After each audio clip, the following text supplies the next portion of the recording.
नमस्ते दोस्तों। आज हम डिस्कस करने वाले हैं डायनेमिक्स ऑफ करिकुलम डेवलपमेंट। एक ऐसा प्रोसेस जो करिकुलम को स्टैटिक से डायनेमिक बनाता है। अगर आप टीचर हो, करिकुलम डिज़ाइनर हो, स्कूल लीडर हो या सिर्फ क्यूरियस हो, ये वीडियो आपके लिए बहुत यूज़फुल होगा। आज हम हर एक स्टेप को डिटेल में समझेंगे, रियल एग्जांपल्स लेंगे और देखेंगे कैसे ये साइकिल कॉन्टिन्यूअस इम्प्रूवमेंट लाता है। चलिए स्टार्ट करते हैं। सबसे पहले है नीड्स असेसमेंट, मतलब क्या स्टूडेंट्स को चाहिए, मार्केट या कम्युनिटी की क्या एक्सपेक्टेशंस हैं और प्रेजेंट करिकुलम का गैप क्या है। इसमें दो इंपॉर्टेंट चीज़ें होती हैं। Learner analysis means student background, prior knowledge, language level, और सब्जेक्ट मैटर एनालिसिस मींस किस लेवल का कंटेंट चाहिए। फॉर एग्जाम्पल, स्टूडेंट्स जो स्कूल के स्टूडेंट्स हैं 9th ग्रेड में, मैथ स्कोर उनके कम हो रहे हैं धीरे धीरे, तो नीड्स असेसमेंट में टीचर सर्वेज, बेसलाइन टेस्ट और पेरेंट इंटरव्यूज करते हैं। रिजल्ट, बहुत स्टूडेंट्स को अलजेब्रा कॉन्सेप्ट्स क्लियर नहीं है, ये आइडेंटिफाई हुआ। अब इसी के बेसिस पर नेक्स्ट स्टेप्स प्लान करेंगे। सेकंड है design and planning. Needs clear होने के बाद आता है डिज़ाइन एंड प्लानिंग। यहाँ लर्निंग ऑब्जेक्टिव्स बनाए जाते हैं, कंटेंट सीक्वेंस डिसाइड होता है और रिसोर्स प्लान होता है, जैसे text books, digital tools, lab materials. ये स्टेज करिकुलम को उसका ब्लूप्रिंट है पूरा। जैसे कि एग्जांपल के लिए 8th ग्रेड जो साइंस यूनिट है, डिसाइड करते वक्त ऑब्जेक्टिव लिखेंगे, students will be able to explain Newton's second law and solve basic problems. फिर लेसन का सीक्वेंस, कॉन्सेप्ट डेमो, फिर गाइड एंड प्रैक्टिस, फिर hands on experiment and then assessment. ये एग्जाम्पल के साथ एक डिजाइन और प्लानिंग था। थर्ड है इंस्ट्रक्शनल स्ट्रेटजीज। अब डिसाइड करना होता है कि इंस्ट्रक्शन स्ट्रेटजीज मतलब कैसे पढ़ाएंगे। लेक्चर होगा, ग्रुप वर्क होगा, प्रोजेक्ट बेस्ड लर्निंग होगी या फ्लिप्ड क्लासरूम होगा। डिफरेंशिएशन कितना ज़रूरी है, मीन्स अलग लर्नर्स के लिए अलग तरीका, जितने टाइप्स के लर्नर उतना उनके लिए अलग मेथड्स। फॉर एग्जाम्पल, अगर ऑब्जेक्टिव प्रॉब्लम सॉल्विंग स्किल्स को इम्प्रूव करना है, ये हमारा ऑब्जेक्टिव है, तो स्ट्रेटजी हो सकती है short mini lectures plus group problem solving plus peer teaching. Flipped classroom में स्टूडेंट्स घर पे वीडियो देख के आएंगे और क्लास में एप्लीकेशन करेंगे। फोर्थ है इम्प्लीमेंटेशन। डिज़ाइन फाइनल होने के बाद इम्प्लीमेंटेशन होता है, यानी प्लान को ग्राउंड पर लाना। इसमें teacher training, resource distribution, pilot testing और टाइमलाइन इंक्लूड होता है।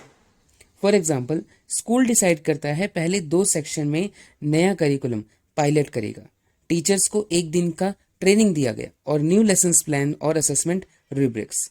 पायलट के डाटा को मॉनिटर करते हैं। फिफ्थ है क्लासरूम डिलीवरी, मीन्स क्लासरूम में पढ़ाना। क्लासरूम डिलीवरी का मतलब है एक्चुअल लेसन का एग्जीक्यूशन, उसको क्लासरूम में इम्प्लीमेंट करना। टीचर का delivery style, use of materials, classroom management और स्टूडेंट एंगेजमेंट। यहाँ फिडिलिटी मैटर करती है, क्या प्लान जैसा डिजाइन किया था वैसा ही फॉलो हुआ है। फॉर एग्जाम्पल, टीचर डेमोन्स्ट्रेशन करता है, फिर स्टूडेंट्स एक्सपेरिमेंट करते हैं और टीचर टाइमली फॉर्मेटिव चेक करते हैं, एग्जिट टिकट्स, क्विक पोल्स, इनकी हेल्प से। अगर कोई एक्टिविटी फेल हो रही है तो टीचर इमिडिएटली एडजस्ट करता है। सिक्स्थ है स्टेक होल्डर्स इनपुट, मीन्स सभी स्टेक होल्डर्स का इनपुट लेना। करिकुलम सिर्फ टीचर्स का मैटर नहीं है, स्टेक होल्डर्स यानी कि students, parents, industry experts, community leaders, उनका भी इनपुट ज़रूरी है। उनकी एक्सपेक्टेशंस और फीडबैक से करिकुलम रेलेवेंट और एम्प्लॉयबल बन सकता है। For example, vocational course design करते वक्त लोकल इंडस्ट्री से कंसल्ट किया गया। उन्होंने बताया कि इंटर्न्स को एक्सेल और बेसिक सेफ्टी ट्रेनिंग चाहिए। इस इनपुट से कोर्स में प्रैक्टिकल मॉड्यूल्स ऐड किए गए। 7th है फॉर्मेटिव असेसमेंट, मीन्स जो हम बीच बीच में असेसमेंट करते हैं बच्चों की।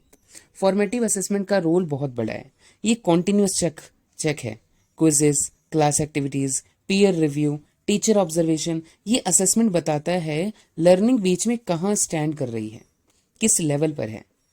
फॉर एग्जाम्पल, हर week short quiz concept map activity, अगर मेजॉरिटी स्टूडेंट्स गलत आंसर दे रहे हैं तो teacher reteach concept next class, means next class को दोबारा से रीटीच करेंगे।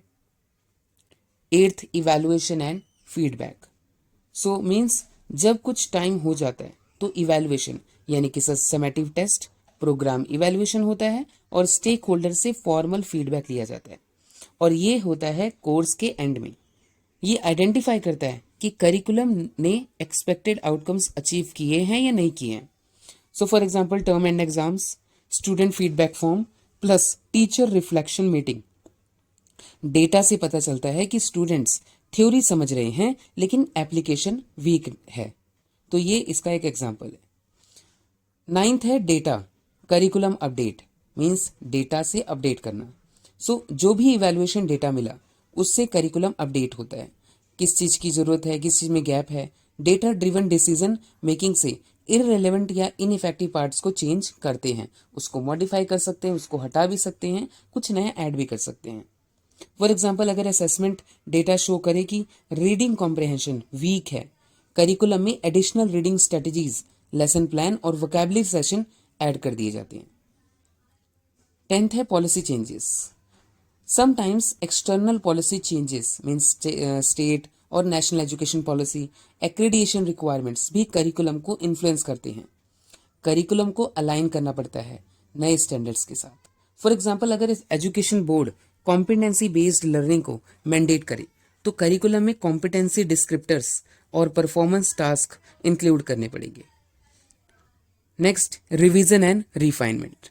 सो आखिर में आता है रिवीजन एंड रिफाइनमेंट। ये एक इटरेटिव लूप है, पायलट, इम्प्लीमेंट, इवैल्यूएट, अपडेट, फिर दोबारा इम्प्लीमेंट। हर साइकिल से करिकुलम बेटर होता है। फॉर एग्जाम्पल पायलट के बाद टीचर फीडबैक से कुछ एक्टिविटीज रिमूव और कुछ ग्रुप प्रोजेक्ट्स ऐड किए गए। रिवाइज वर्जन को फिर स्केल अप करके पूरे स्कूल में इम्प्लीमेंट किया गया। तो दोस्तों ये पूरा प्रोसेस साइक्लिक और इंटरकनेक्टेड है। नीड्स असेसमेंट से स्टार्ट होता है, design planning, instructional strategies, implementation, classroom delivery, assessment और फीडबैक लूप्स, डेटा और पॉलिसी से अपडेट और फिर रिवीजन और रिफाइनमेंट। हर स्टेज में स्टेक होल्डर्स और डाटा का रोल क्रूशियल होता है।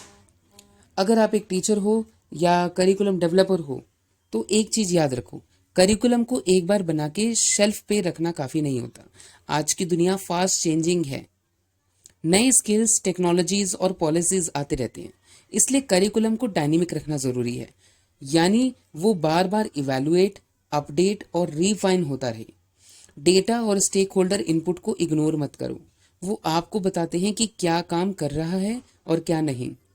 स्मॉल पायलट से शुरू करो, टीचर्स को एम्पावर करो और हमेशा लर्नर सेंटर्ड अप्रोच रखो। जब करिकुलम रिस्पॉन्सिव और एविडेंस बेस्ड होता है तभी वो स्टूडेंट्स को फ्यूचर रेडी बनाता है।